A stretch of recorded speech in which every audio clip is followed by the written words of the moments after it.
What's up everybody, Alex here again with Jack Wagon Garage.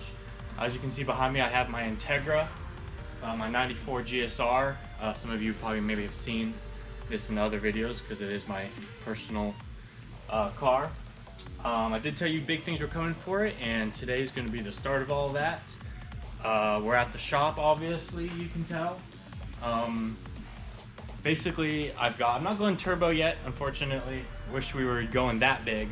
But right now we're actually just going to be doing a lot of maintenance and a few upgrades for Autocross. So it's going to be getting some things that will hopefully help me get some better times on the course. I've got a whole pile of parts behind me. This is not going to be like really a how to do most of this stuff.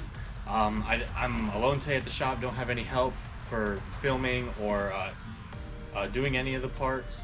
So I'm not going to be able to, I am kind of a little bit on a time crunch. So I'm not going to be able to show you step by step how to put this in, how to put this in, how to put that in. But I'm going to try to give a general idea for those of you who are trying to do some of maybe similar upgrades.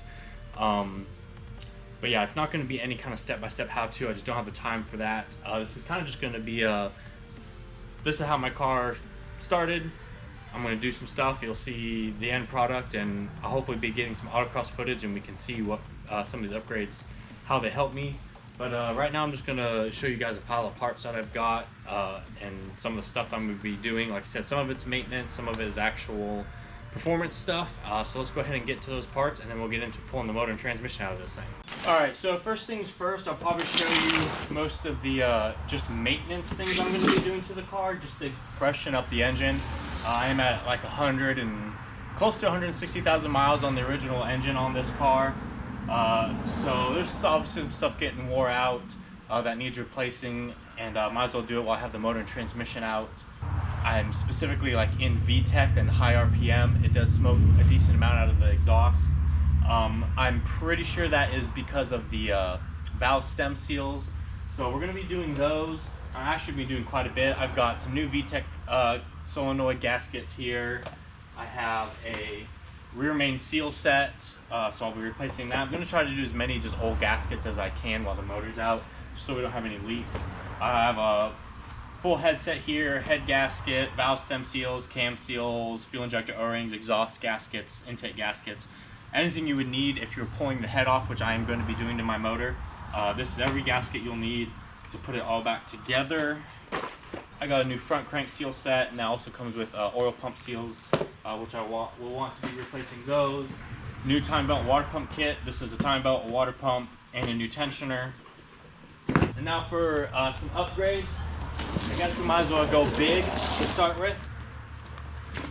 I'm putting an M Factory LSD in it. Here's another big box from K-Tune. A lot of you Honda guys will obviously know K-Tune. This is a traction bar.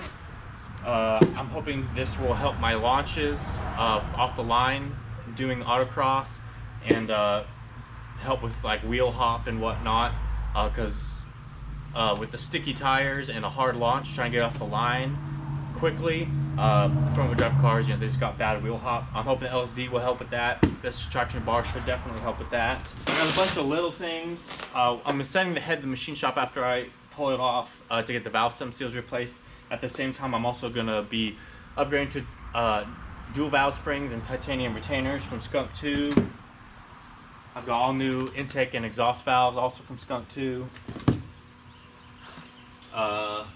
Somewhere in here I have replacement lost motion assembly for the head from Skunk 2. Got a couple packages from Glow Shift. Obviously most of this is not going to be necessary, being naturally aspirated in a pretty stock motor, but eventually I do want to boost it. I figure I'm just going to do some of this stuff now while the motor's out, will be easier. I got a wideband air fuel ratio sensor that's going to be going in the car. I also got, I don't think these label which one they are, maybe they do. Here's a boost and vacuum gauge, and then I have a volt gauge, and then I also have, it should be oil pressure gauge. So that's going in the car. Stainless steel braided brake lines from Stock Tech.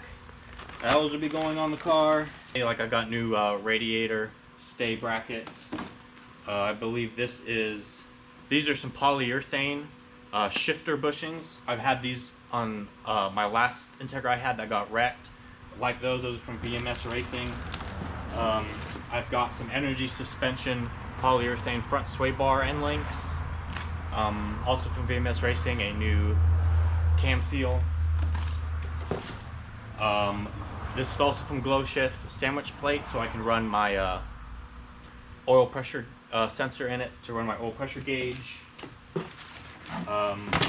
This is got this for free when I ordered some Blocks Racing stuff. Just a little sock to go on your master cylinder. Got a little VTEC solenoid covers. That's pretty much almost it. Got one more big item. Actually, and there's some stuff that's not here. I'm gonna be doing a harness bar, harnesses, like seatbelt harnesses, and a bucket seat. My harness bar is actually over there in the corner. My harnesses are under my toolbox. And then my bucket seat is at home. I wasn't able to carry that in my Civic this morning. I'm gonna be upgrading to an aluminum radiator. That also wasn't able to bring with me this morning, but I do have an aluminum radiator to go in it. And then for the last big item that I have to show today, or really just the last item in general to show today, see if I can unbox it fairly easily. These are from Blocks Racing.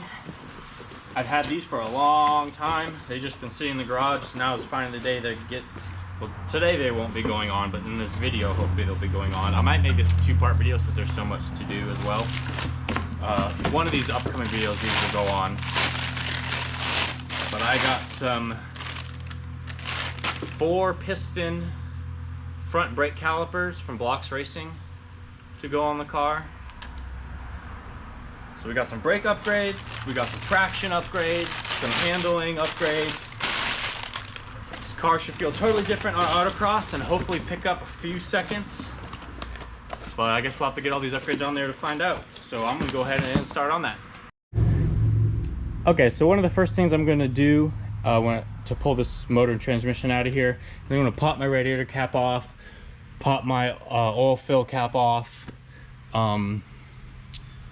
just to let the air breathe into the systems when I'm draining the oil and draining the coolant, so they won't come out in spurts and be messy. So I'm just going to pop those caps off, and I'm going to lift the car up, drain the oil, drain the coolant, drain the transmission fluid,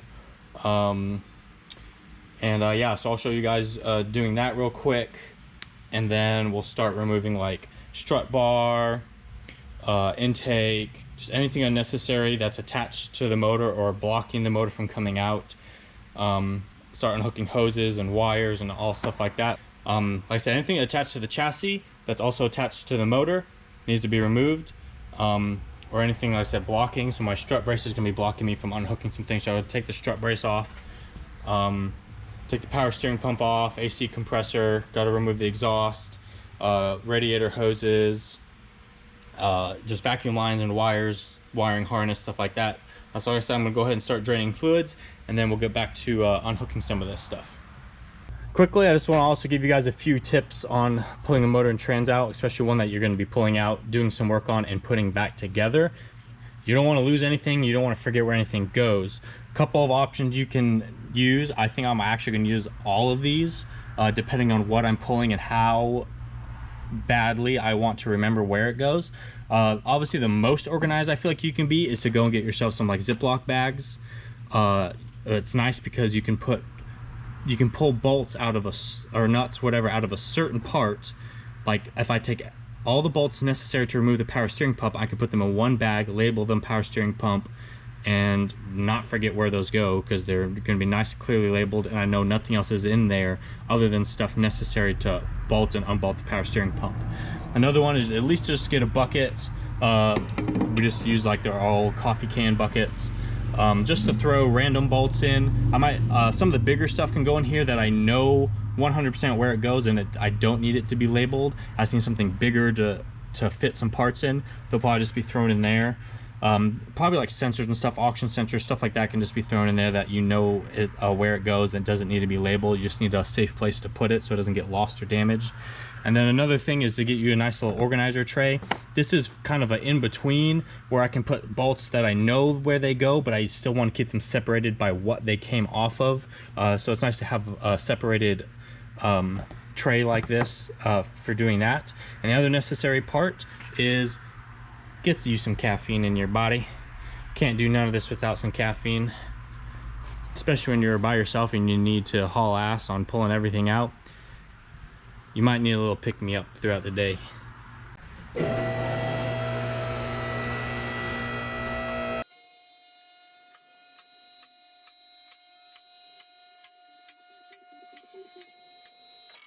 For those of you who don't remember or maybe haven't even watched the channel before, I'm just gonna go through and give a really fast recap of some of the modifications this car already has. First of all, we have dirt. Add the weight in the front end for the traction. Be as dirty as possible. All the front end traction. Wouldn't necessarily call this a modification, but there we got a toe strap in case she blows up on the course. And for all the extra dirt that I have to add extra weight for traction, I make up for it by leaking oil out to reduce the weight. Very scientific. It has OEM replacement style front lower control arms, both sides, new lower ball joints on both sides, Skunk 2 upper camber control arms. I have Blocks Racing sport shocks with lowering springs. It has pace setter header on it. Also, one thing I did forget to mention earlier is I do have a cold air intake to go on this as well, so I'll be adding that. So eventually I'll get a cold air intake on it, a different header, and I'd like to get a Honda ECU and go get this thing tuned, squeeze a little extra horsepower out of it. I have Hasport solid polyurethane torque mounts, both sides. I have a NVIDIA test pipe with a Tanabe medallion catback exhaust. I believe it is 2 3/4 inch all the way back, I believe. On the rear, I've got Skunk 2 lower control arms. I have VMS Racing camber upper control arms. I am going to be swapping those out. That's another thing I forgot to mention. Under my toolbox, I have some new SPC adjustable camber arms to go on the rear. I got a Block Racing rear sway bar. I don't remember the size. I think it's 21 millimeter. Got a True Heart rear subframe brace. I also got matching Blocks Racing adjustable rear sway bar end links. Also in the rear, got the Blocks Racing sport shocks with lowering springs. I have Hard Race rear toe arms. Just got some factory replacement style trailing arm bushings, so those got refreshed. I have Hawk racing pads in the back. I believe they're the Hawk, I don't remember what they're called, Hawk HPCs or something like that. Jolton slotted rotors all the way around. The front brakes are all stock other than the Jolton slotted rotors, but like I said, we got this Blocks 4-piston calipers to be going up front. Right now, for daily use, I just have the RPF 1s on with the Nitto Neogen tires. For Autocross, I do have these Falcon Azenas tires on some Koenig Hypergrams. And I think that's pretty much about it. All the main upgrades, it's all mostly pretty much suspension and then just exhaust. Nothing done in the intake, nothing done in the motor. I did do new, I think, just outer tie rods on both sides with just new the bellow boots on the rack. I did new ones of those. And I think that's pretty much it for the main upgrades that are done on this car. So that's all the stuff we'll be adding. Like I said, some more suspension stuff, the LSD for the trans, stuff like that. Should be a pretty good Autocross beast. We will find out soon, but I'm gonna go ahead and get these fluids drained and we'll go back to it. All right, guys, I've gotten quite a bit done. I've been working for about an hour now. I got the power steering pump loosened up. It's off of unbolted from the motor. Got my radiator fans out. I'm about ready to pull the radiator. I just have to go back underneath and pull the clamp off the lower hose. Pull the radiator out. The header is loose. It's about to come off. When I go underneath it, I'll pull it off. My test pipe underneath is removed. Got my obviously my air box and intake tube taken off. Got some of the wiring clipped over here. I got my fuel line undone. I got my battery unhooked. Got my strut bar off, obviously. Got some ground straps on the motor undone. My AC is sucked out. You can, like if you're doing this at home and you don't have a way to get the AC out, you can just unbolt the compressor from the motor and move it, and it's fine. Since I have the machine here to do it, I just went ahead and sucked it out and unbolted the lines. Doesn't hurt to do. I mean, it's summertime, so I just want to make sure there was enough in it anyways. I'll just recharge it when everything goes back together. Got a ground here undone. I got my slave cylinder unbolted from the transmission. Got some clamps off some hose. I haven't pulled them off yet, but I'm about to pull my heater hoses off and my radiator hose off. I already got my upper hose off. A couple of more clamps for some heater connections in the back. Got some wires unclipped from some sensors on the intake manifold, stuff like that. Got some of the bracing between the motor and the transmission off. So here's just a pile of parts I've removed. Obviously I got my torque mounts off. Got a couple bags labeled of stuff already. I wanted to make one more quick little tip. I always get my belts confused. Like I always have to go and look the part number up to try to figure out what belt went to what. So I actually grabbed a little bit of masking tape, put a piece of masking tape on my belt and wrote like power steering. I'll do that for the AC and the alternator as well, so that way I don't have to go and look up the part number and see which one went where. I'll just be able to look at that, slap them right on, and not waste any time. All right, quick update. Pretty much ready to come out. Header's off, intake manifold is off. Really one of the last things I got to do is unbolt my rear motor mount and get my T-bracket out of the way, and then I'll get a table up underneath the motor and the trans, and I just got to unbolt the trans mount and unbolt this side motor mount, and it should drop down on the table and should be able to lift the car up out of it. I think that's it though.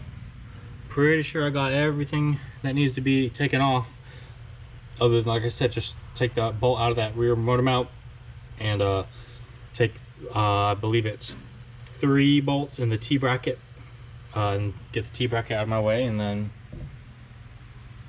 everything else is looking pretty good. I think it should come out after that, so I'll go ahead and get those bolts out of there, get the motor out here, and then we'll start tearing this motor apart.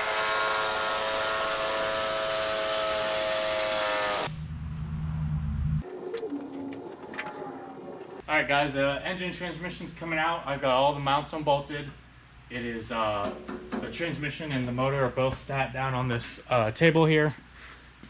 And then I almost forgot to unplug the AC compressor. I started coming down with it a little bit and I almost pulled the plug in out of the compressor, but I saw it, so I got that unplugged. Everything else is still looking good. I'm gonna continue coming down slowly with it and make sure nothing's getting caught up.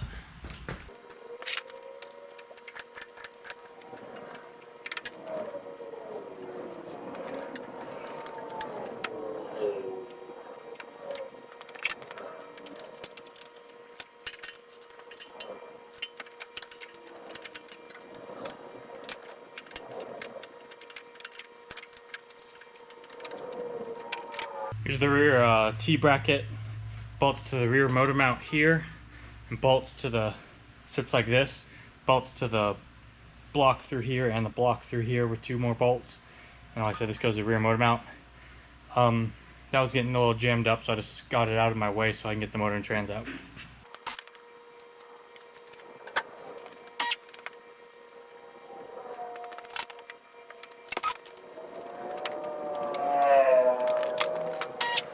One thing you need to keep track of is, unless you remove the alternator, if you just go straight up with the car or straight down with the motor, the alternator will interfere with the rear, the subframe.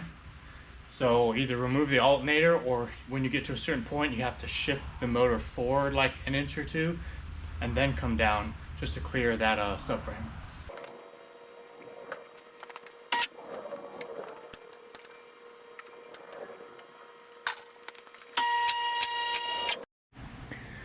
Alrighty, the heart is out.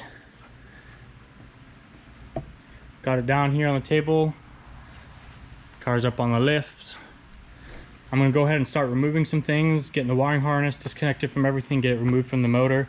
Start working on separating the gearbox from the block.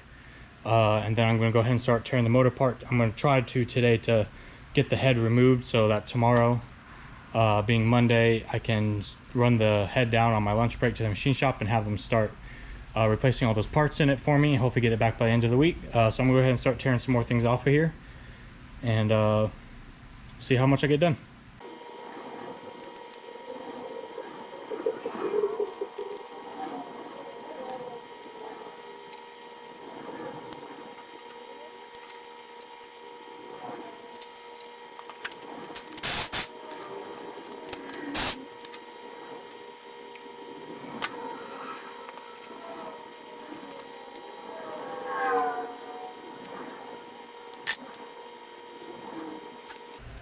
One wiring harness.